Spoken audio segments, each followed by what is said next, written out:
First introduction, my name's Nick. I'm the VP of strategy here at Agital.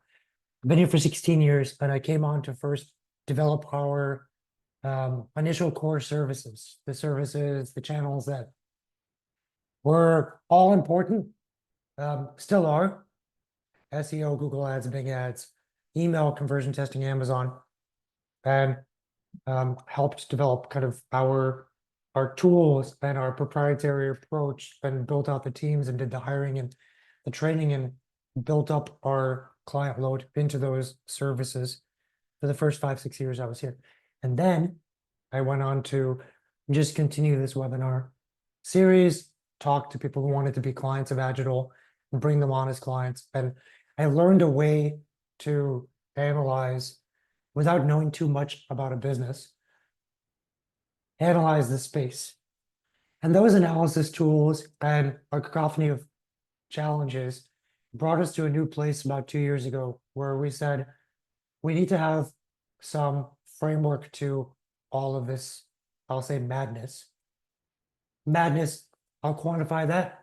There's at least 15 channels of digital marketing focus that people should be thinking about if they want to have a well-rounded consumer-facing e-commerce strategy. That sounds like madness. We're going to talk about that madness, the challenges, etc., and how we've created an approach, and all these ways that we're going to talk about today fit into that approach, which is really helpful, because looking at some data about your competitor in a vacuum is not really meaningful. You need to figure out how to distill that into insight and strategy. So I'll just start off with what we're going to cover today. And talk a little about these challenges. Too many channels, those channels are changing a lot, attribution models are changing, and at the same time, maybe your business is not growing as fast as you want it to. And the head scratcher is it the economy? Or is it something you're doing? Is it something your competitors are doing? How do you figure that out? That's the challenge we're going to talk about today. As CMOs, as VPs of marketing, to make sure you know whether you're on the right path, we're going to talk about how to distill all that. There are some different tools that we're going to cover today. There are third-party tools that gather data kind of as like neutral arbiters of data. And when you look at the data in those data sets, you can get a sense that everyone's being treated equally. So the data is apples to apples. Then there's also native tools, tools that Google and Meta and TikTok have created for you to understand how you fare against your competitors and what they're up to. And we're going to talk a little bit about how you can put all of these different things into practice really easily. Spoiler alert, the number 12 way is asking me and my team to do all this analysis for you for free. So you just set up an appointment with us. We talk about who your competitors are. We put together an amazing presentation, and you can navigate all of this. We'll put it all into perspective of strategy as well. So when I get to number 12, I'm going to offer a free audit competitive analysis type of thing. You'll get a much better sense of what this is all about as we go through.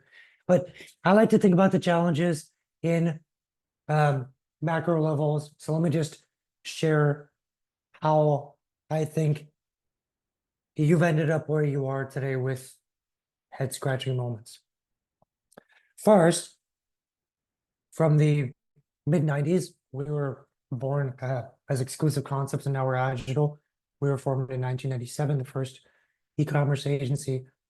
And from 97 to about 07, we were in this like search only era. Whoever knew how to do SEO And maybe Google Ads, which sometimes showed up, sometimes didn't even show up. You could basically take over the market because there's only one way for people to find what they were looking for online, and that was through search. Around 2007, meta ads started to become a little bit more meaningful, but not really for e-commerce, more for brands. And product ads, once Larry Page took over Google, he pushed product ads out. Amazon launched product ads same time, 2012. And all of a sudden, in search, you could essentially buy your products based on what you saw and then click in and buy. But all that was a pull digital marketing era, meaning that you waited for people to show their intent in their search and you just showed up. And the game was, I just need to show up.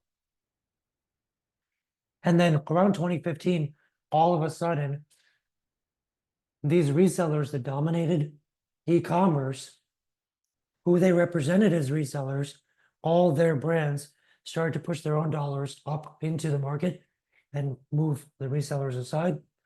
They started to make meta meaningful. And then in that mix that happened for about 4 years, it was all shut down for the pandemic. The brick and mortar stores shut down.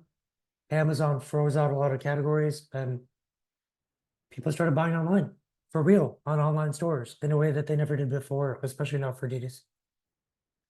Okay. I'll summarize what that means in terms of overall changes. One, conventional channels became broad impact. Google Ads used to just be search, and now Google Ads is YouTube and demand gen. Totally different in terms of what it could yield, the outcomes you can get from Google. We're no longer different from Meta. They overlapped. You want awareness? Use Meta and Google. Stagnant channels like YouTube and Meta that we kept saying, hold, one of these days, it's going to be worth it. It became worth it. New channels like TikTok came out of nowhere. 2016, less than 10 years. SMS became really important. Because of the pandemic, marketplaces and websites started to become more fluid. I think now of Amazon as just a shipping option. You want a product, go to Amazon if you like their shipping method better. Not like marketplace brands and website brands. It's all the same. And finally, we were thrown this ridiculous curveball that cookie deprecation and GDPR and CCPA and all these regulations meant that every channel you are investing in reports on revenue in a totally different way, and you can't compare them. So imagine being a marketer that has clients invested in many, many, many channels now. Let's say up to 15 different channels. It's madness. So we came up with a much simpler approach. We said, let's get this right. What is marketing supposed to do? It's supposed to drive desired outcomes. How many desired outcomes are there? There's 5. Cold awareness, consideration, which is when someone searches, conversion, which is taking a past visitor till they buy, loyalty, getting past customers to buy again, and advocacy, getting people to like and share and review. And in fact, almost every technology, from Meta, Google, Amazon, they have features that overlap in these little nexus areas. So as a marketer, our job now is to figure out how to have a strategy for awareness, a strategy for consideration, a strategy for conversion that crosses many, many channels. And if we get these 5 desired outcomes, these activity centers to really fire off, then your business grows. Because these 5 individual things form a virtuous cycle. Where advocacy being like the last thing that benefits from loyalty, that benefits from conversion. Advocacy then begets more awareness, so it becomes this virtuous cycle. In starting to plan holistically around these 5 desired outcomes, we realized there are questions that no one has answered. For example, where are you supposed to get your new customers from? Because if I go up that mountain, all the sages on that mountain say that it's all about Meta.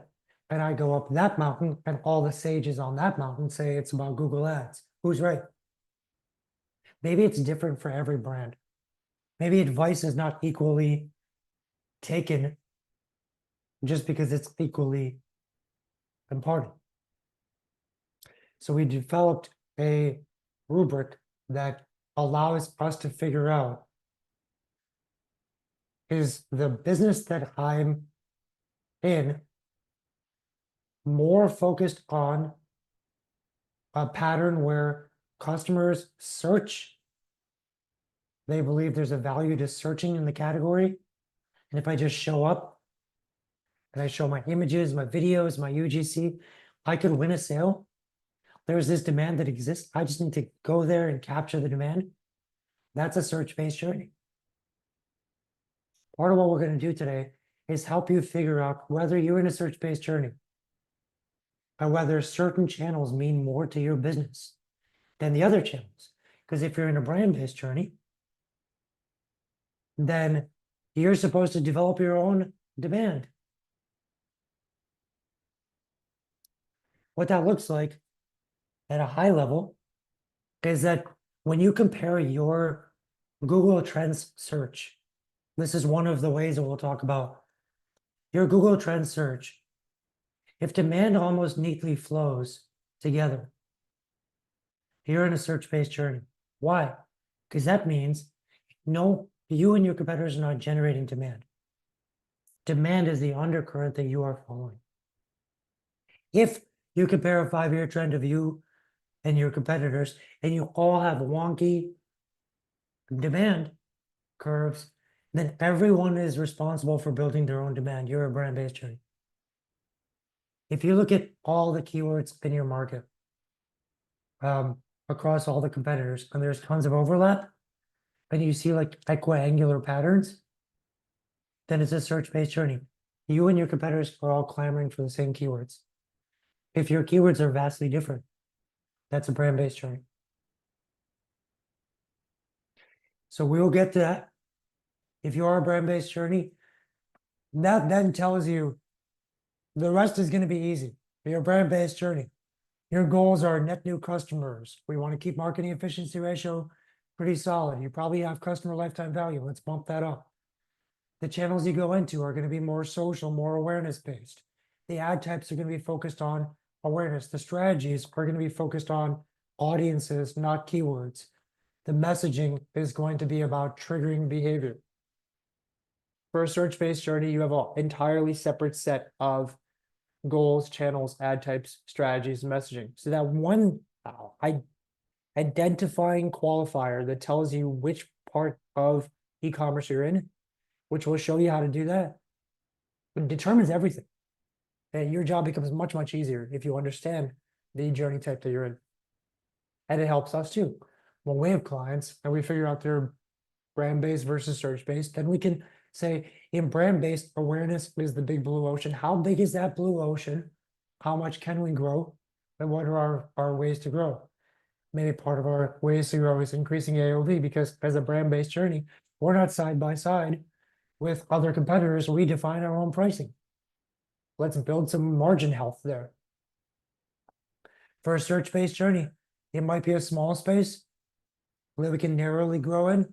It might be a huge, big ocean, a Pacific, where in 2 years' time, we can grow revenue by 7x. Okay. So I just, first of all, just quick. You guys following, generally speaking, as we go into these tools? Can I just show you something? I'm gonna use, well, a few different examples as we go through here. But let's just look at, this is Nike versus Adidas versus On Cloud, On Cloud shoes and ASICs. Why did I choose these four? These are the 4 out of 5 largest shoe companies in the world, and the other one was not a sneaker company. Now, these 4 brands all know that they need to ride demand. They can build their brand as much as they want to, but demand does exist. And of the keywords that they target, there is a lot of overlap, and it forms this equiangular pattern here. There's 36,000 keywords that are shared. That's an indicator of a search page journey. We'll get into more detail. So let's go one tool at a time. I love SEMrush. SEMrush is a third-party tool. People use it all the time. They typically use it in ways that are their comfort zone, but they may not know how to essentially compare data all that well. So the first thing I would suggest is looking at your keyword rankings in desktop, and you're looking for 2 different things here. One, you want to make sure that the totality of keywords is continuing to increase, and more importantly, that there was no point in the last several years where you were ranking and it all dropped off. Okay, if there was something that dropped off, that could be an algorithm change, it could be a replatforming, it could be another error on your end. And the second thing we're looking for is when you're in SEMrush, you want to look at the total number of keywords. Then you want to unclick down to just the top 10. Then you want to calculate the percentage of keywords on page 1 versus all your keywords. That's called the relevance differential. And the relevance differential, ideally, what you're looking for is a 20% to 25%. 20 to 25% of your keywords that you rank for in the top 10 pages should be on page 1. That means your content strategy, specifically for your category pages, the pages that have the highest crawl authority because of their presence in your top navigation, are written the way Google wants. Also, again, if you see that there's a drop, you want to compare against any competitor of yours to see whether your competitor also has a drop. Okay, David, I see that you've shared your, we're going to go to a live example now. You've shared your website is whoyet.com and your competitor is McMaster. So what I want to just show you real quick is what this means for you. And folks, if you want us to do this analysis for your site at any point in these 12 ways, just list your website.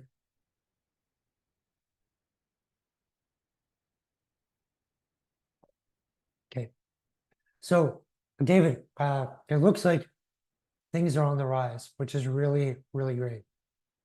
There was this one point in time where you were up to 21,000 keywords, and you saw this precipitous drop.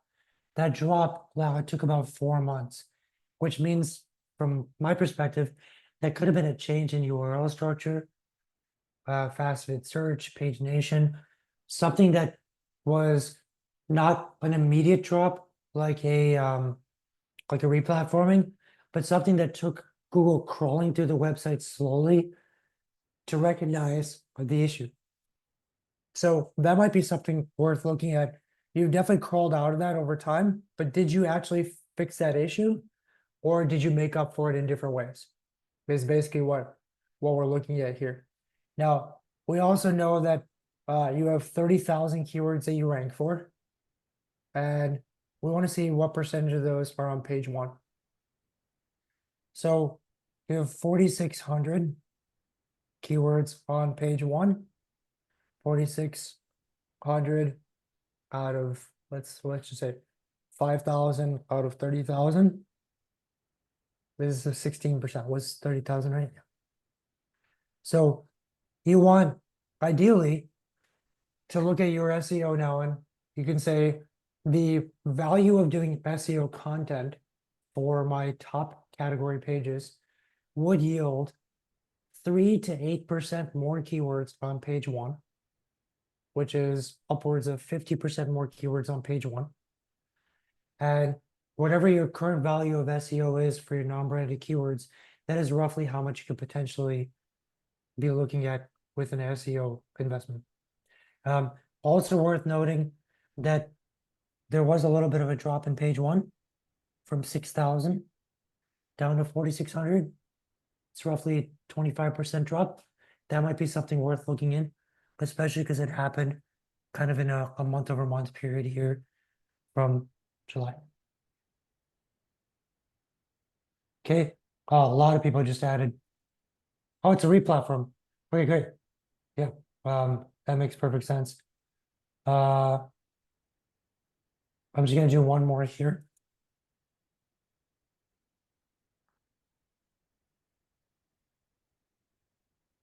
Cooper's Design Builders. Oh. So definitely a drop in page one.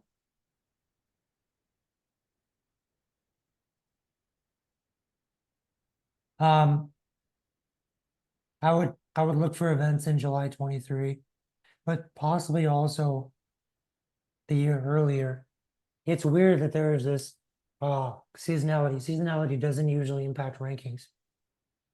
So that might be something worth looking at, where you might be showing up for QF QDRs. No, QDFs, that's what they're called. Queries that deserve freshness. It is when Google changes rankings based on a seasonal trend. So we might want to look at that a little closer and have a QDF approach. Okay, let's get to the next one here. Next one is SEO overlap analysis. So I shared this with Nike, Adidas, Basics, and OnCloud. This is taking similar websites, and you're trying to see how much overlap exists and also how much untapped potential there is. The higher the overlap between websites, the more likely it is that you're in a search-based journey. If the keywords between the competitors are entirely separated, that means you and your competitors only care about showing up for your own branded keywords, not like brand neutral category keywords. So we'll bring that back here. So of the 1.4 million keywords that Nike ranks for, 35,000 of them are shared. But there's lots of intersectional points. And if Nike wanted to increase its dominance, where it is this circle right here in the Venn diagram, if it wanted to have a circle that encompassed all this or eclipsed all the circles, what it would do is study the untapped portion here and identify how to take the keywords that are meaningful and imbibe them back into the ontology of the pages that they already have optimized or create new pages. So it could be that they have a page that has 15 keywords, and in the untapped side, there's 6 more keywords that are related to that topic. You can bring those 6 keywords in, and now you're ranking for 21 keywords. Or create new topics from this that represent different ways of appealing to users or use cases, behaviors, gift buying habits that they just didn't have as part of their SEO strategy before that. Of course, OnCloud, if OnCloud was the main one here, and Nike was one of its comps,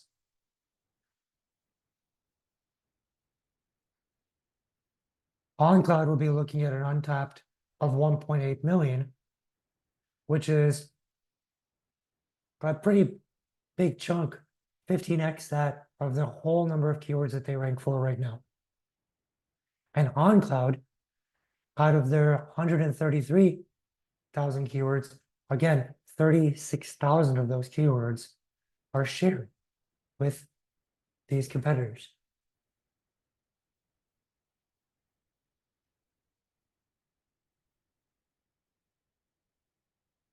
Okay, I'm gonna try to do one live here and not slow us down too much.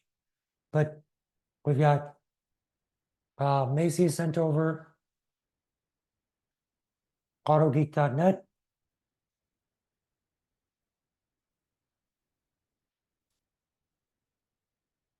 Autoforge.net.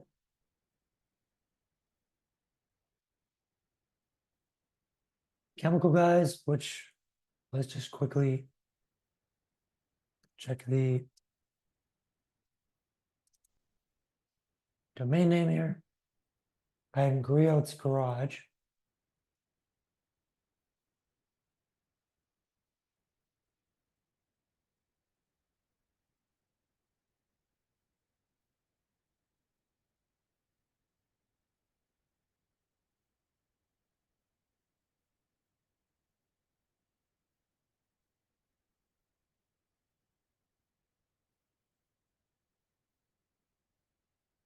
Take all these out for now. We're just going to look at the overlap for organic. This is going to set us up for our analysis on the PLA side and PPC side as well. So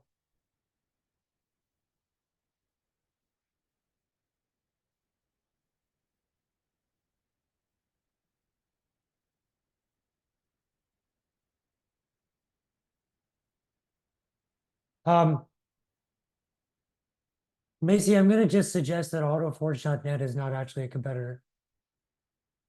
Not enough so.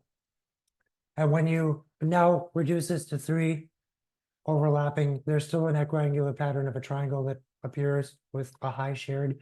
You are likely a search-based journey, and that would follow through all the way. So you can do similar trend analysis for paid search and Google Shopping in SEMrush. So let's look at Nike real quick.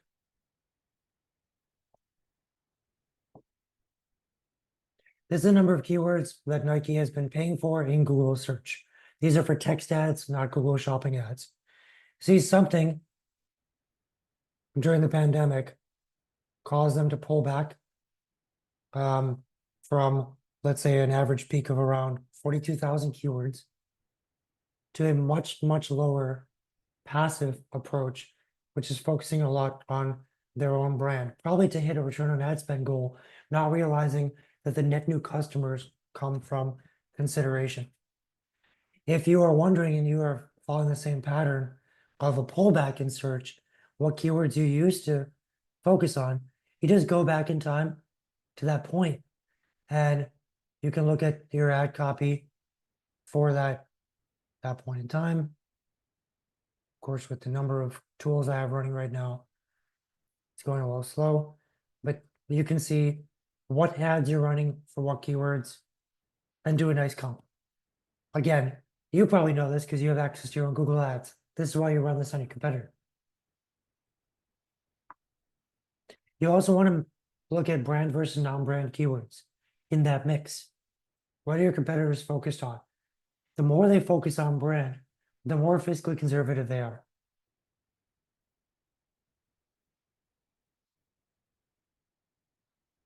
Okay. We looked at one example there, but we can also look at overlap. So with overlap, you're looking at how keywords in PPC, search ads, text ads, overlap. Now, virtually every business, whether it's a search business or a brand-based business, has massive separation in terms of keyword profile for search ads. This wasn't the case in the past. And this is one of those things that has kind of lost momentum in the digital marketer's playbook. Because when you run a search ad, you can make claims of your quality. You can do call outs. You can show your company-wide reviews. You can take people to a selection of products. Your Google ads, your Google shopping ads can't do any of that. Google shopping ads can show reviews only for one product, the price for only one product. It cannot tell you how many more products there are like this. It can't give you a phone number. So definitely become a lost thing over time. On the PLA side, on SEMrush, you probably always will see a little bit more overlap.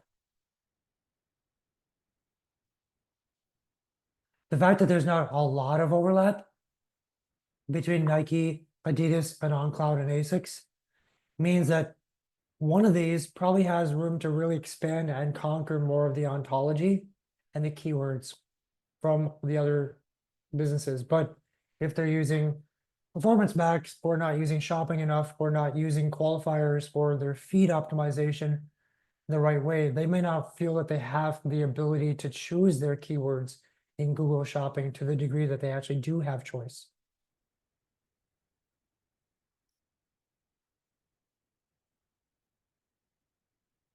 Um, let's see here. Krista, I'm going to take your website here for PLA. Oh, let's make sure that you are I'm not sure if you are an e-com business, so if you might not have Google Shopping ads running, I'll just check real quick. SS396.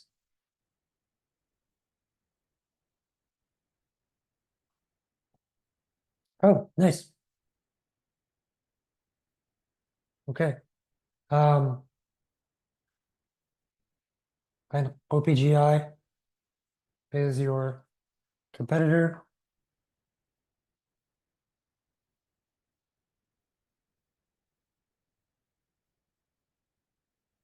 Wow, lots of Mopar energy there. Love it. Let's look at overlaps here.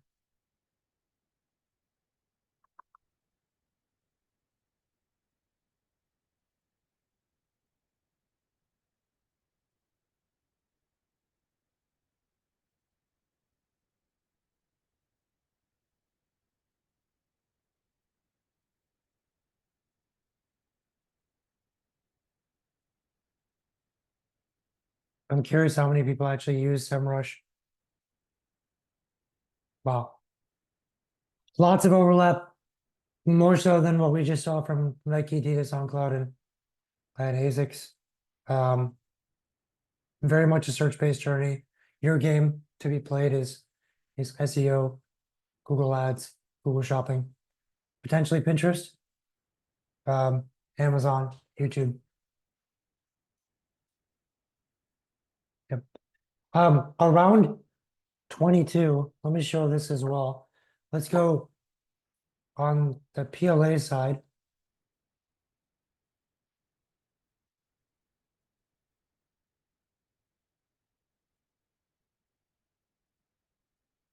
Okay. When you're looking at your PLA keywords, there is a time that everyone should know really well, and that is June to July of 2022. In that period of time,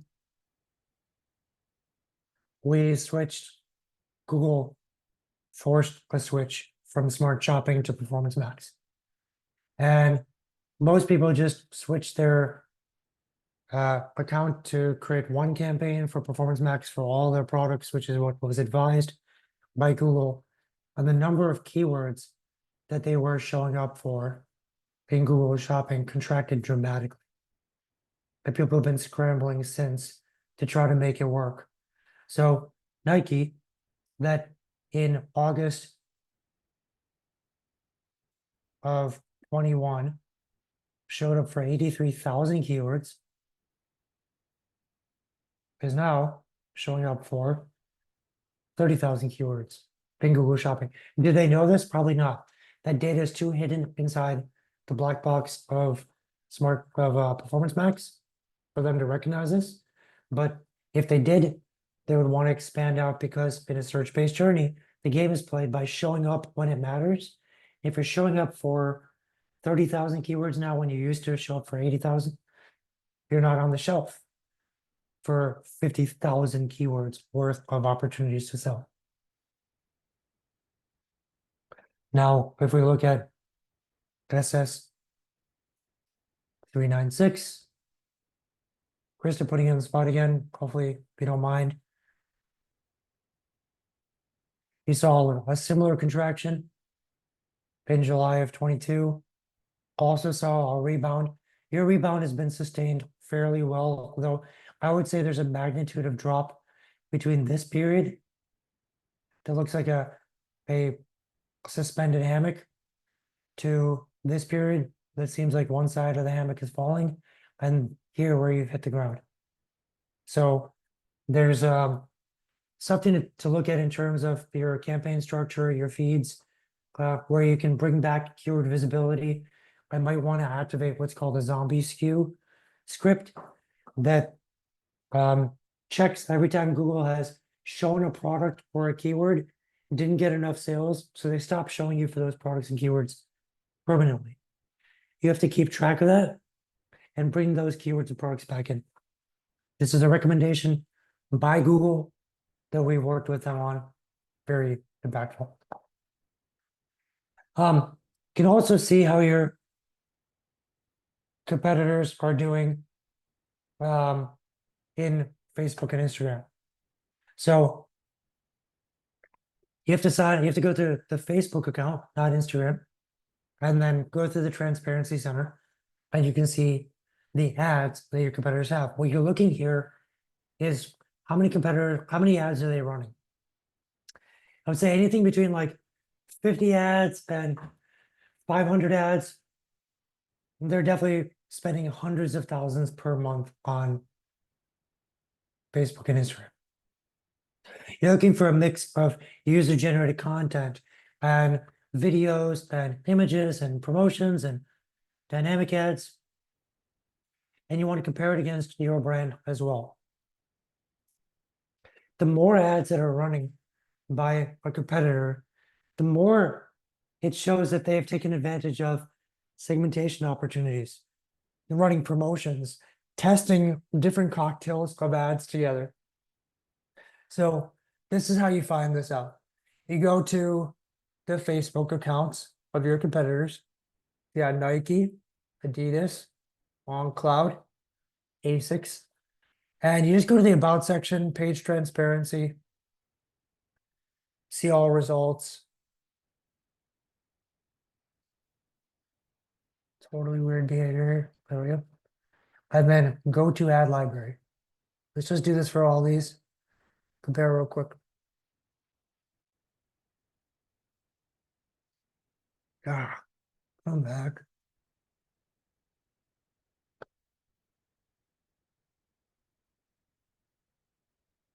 Oh, OnCloud not running any ads. Common validation for a search-based journey.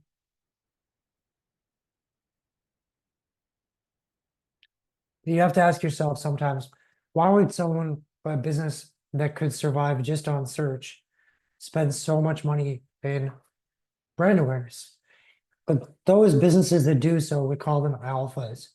They are businesses that are not satisfied with growing at the rate of the industry. They want to grow faster than the industry. And to do so, they're going to invest in ads that are not going to yield as good results as like a Google Ads would.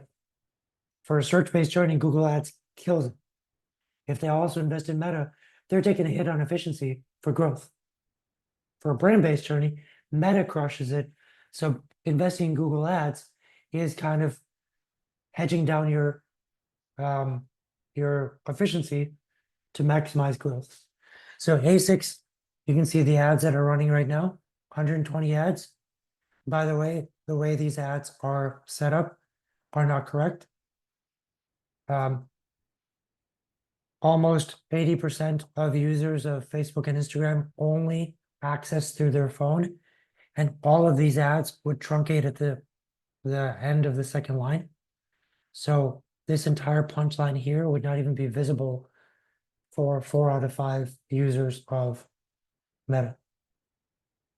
You can see that there's nice pithy overlays, great use of branding, a lot of images, a lot of segmentation. OnCloud is not running any Meta ads. Adidas is running 220. Lots of promotions, good segmentation. You can see that they're going from everything from fashion to specific sports, probably connecting with their own connection or their like Klaviyo or EMS. And then Nike, curiously, has not separated their brand by geographic area, but rather put them all into one, which is probably why there's so many results here. But if you distill this down to the US, maybe it's only 500 results. If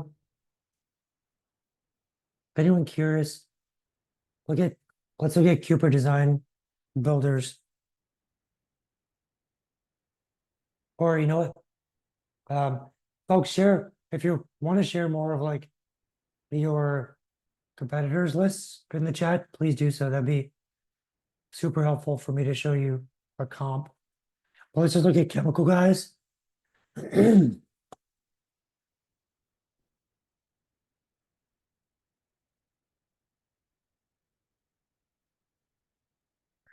And chemical guys is very big on building brand awareness.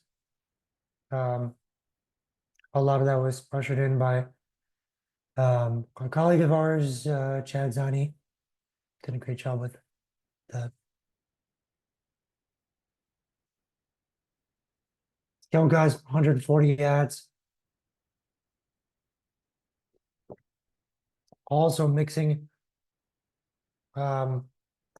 languages, potentially all for the US though. Lots of video content, which is chemical guys thing.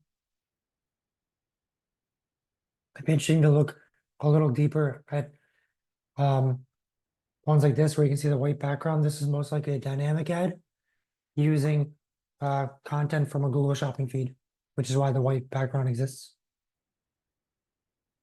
Okay. Let's keep going here. Pinterest. 75% of Pinterest users are female. 40% have a household income over 100,000. So 75% female, 40% household income of over 100,000. 25% of Americans use Pinterest. It's a pretty large group. Pinterest is a search engine. So it works really well for search-based journeys. It also works pretty well for brand-based journeys.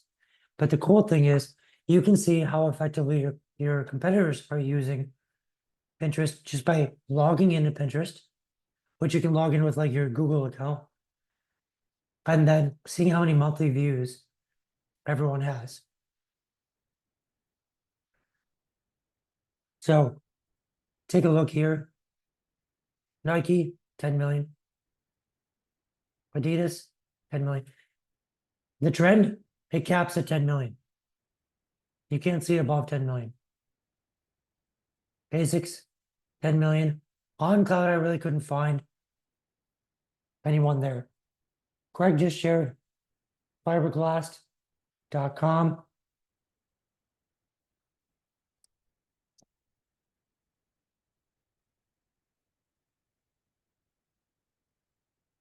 Nothing on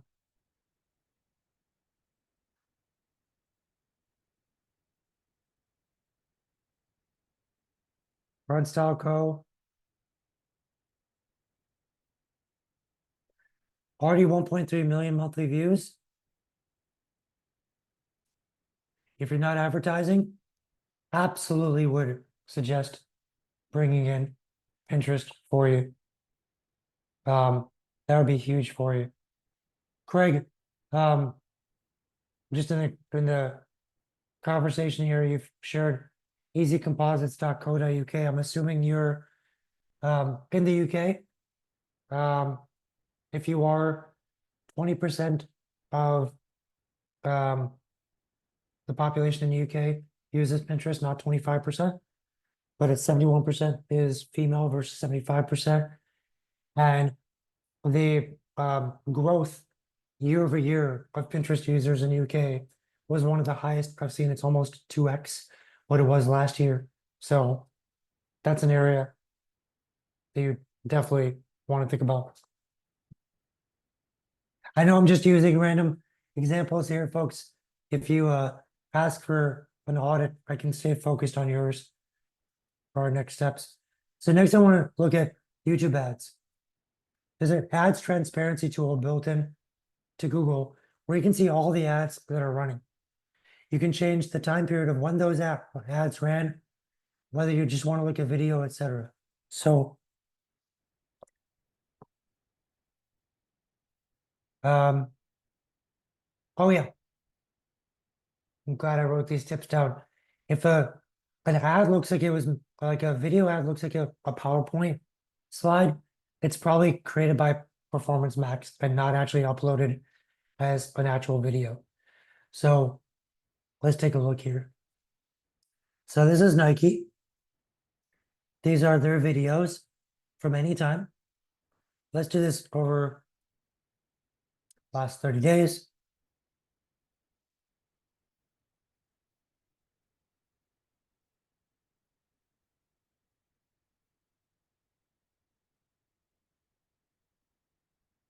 Very odd. Condé Nast is also marketing Nike. These are the other ads running on Nike. See these ones like this where it's cropped off on the sides, and mobile optimized. These ones are typically the ones that have maps built in. These are almost all most likely Performance Max campaigns, which they're running quite a few of them. You can also take out video here and look at all the ads that are running. Just get a sense of what kind of strategies your competitor has put into their YouTube and Google. Here's Adidas. Clearly a lot of more Performance Max campaigns. This full width frame here for OnCloud is most likely video reach or yeah, probably video reach campaigns, which are proper YouTube campaigns for awareness. Interesting because OnCloud is the one that didn't run on Meta. And this is a combination of proper video and Performance Max for ASICs. But really nice to see if you're the only one not running video and you're like, video doesn't work, and 3 out of 4 of your competitors are running video, it's not the video doesn't work, you did it wrong. Most likely.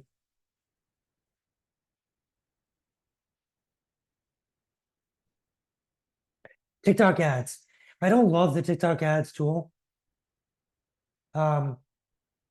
TikTok created its own tool where you can search for a keyword, and sometimes it shows you the brands that you're looking for. Like I type in Adidas and it shows some videos here, but these are not actually from Adidas. If you click in though, you can see click-through rates of those. Forever, please.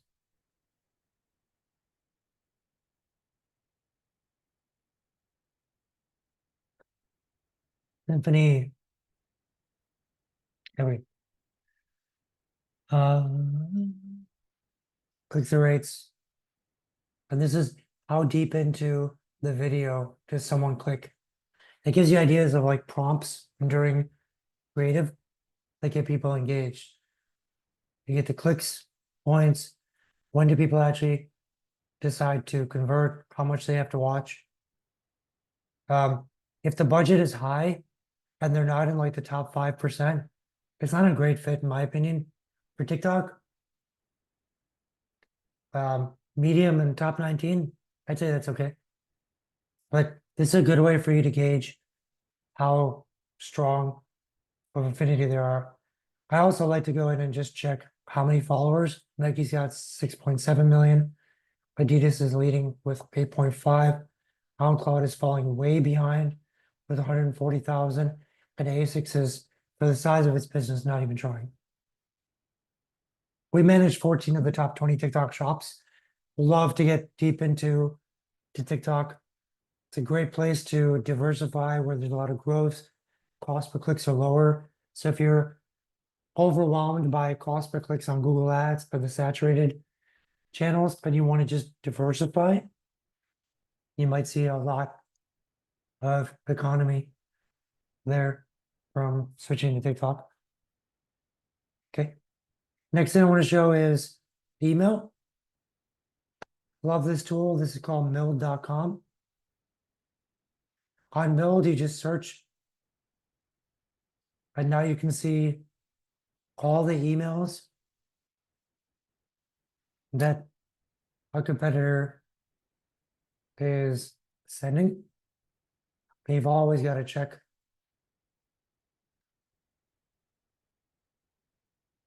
So here's the things that I look for. How often are they sending? They sent 3 days ago, twice the day before, a gap.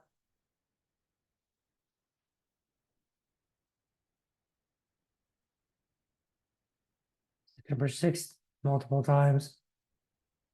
About once a week, twice a week. Adidas,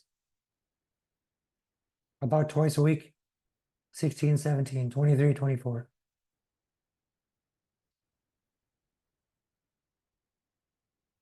Basics almost every other day. With a real variety of prompts. You can also click in and start to look at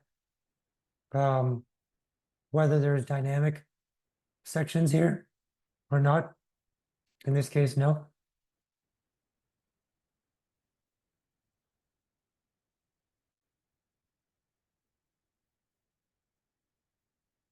These might be personalized right there.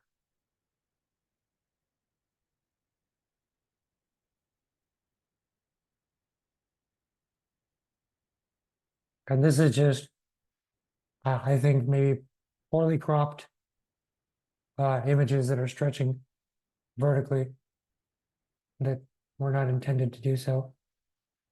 But nice to see what your competitors are up to. I would analyze how well they're doing mobile optimization, how much looks like it's dynamic and continuous through there, how heavy are they on images.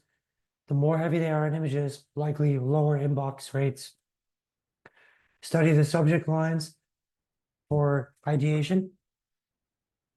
And especially if you are a brand-based journey or in a search-based journey where there's a lot of buying habits, like repeat buying habits, you want to keep thinking about how can I increase my customer lifetime value by studying my competitors. And you don't need to always follow their email lists or sign up to their email list to be able to see that. Last thing we'll look at here is brand search trends. So if you see how Nike, Adidas, OnCloud, they all follow the same rhythm. Boom, flat. Boom, flat. Same punctuations. Because they're driven by seasonality of sport. And for the holidays, the demand generates and they show up. Search-based journey. An easy way to distill whether you're in a search-based journey or a brand-based journey. With all the branding that these companies do, they are still beholden to the same patterns. Boom, boom, boom, boom.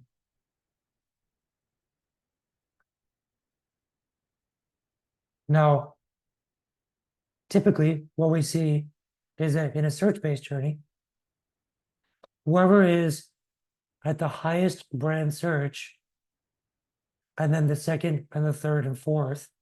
So here, Nike, then Adidas, and somewhere matched between OnCloud and ASICS. You'll see something similar in the overall overlap or visibility of SEO. Nike is the largest SEO visibility, the highest, because that's the game that they're playing. Factorially half, Adidas. And on the lower end, on cloud and ASICs. That is exactly how your search visibility lends itself to your brand search. Why? Because what the brand search in a search-based journey actually means is someone typed in basketball shoes, Nike showed up, they said, I love this, I'm going to buy Nike. Right before they buy, they type in Nike. They started with basketball shoes. The last thing they searched for was Nike. Because Nike showed up for so many keywords, it had more chances for people to type in Nike. And so Nike's overall brand search was higher. Okay, because of timing, I'm just going to throw this out there for everyone who is still here.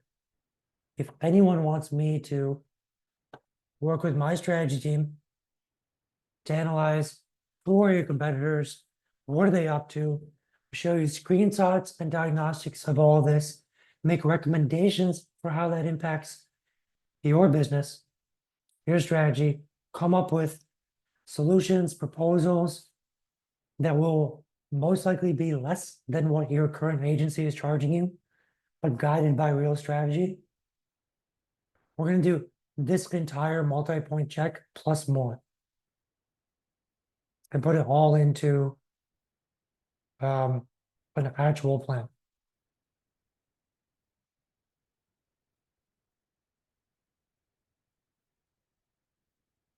And I'm going to close this out. Guys, if you're not sure if you qualify, just say not sure. Let's just chat at least. You'll probably be surprised. Most of our clients are in that like 5 to 20 million pocket in terms of e-com revenue. But that's kind of the juicy center. There's plenty that are smaller as well that we'd like to help you start the right way and not miss out on doing things right. So I'm going to close this out in 3, 2, 1. And thank you folks for that. I know we're at time. Wow, this is great. Learned a lot.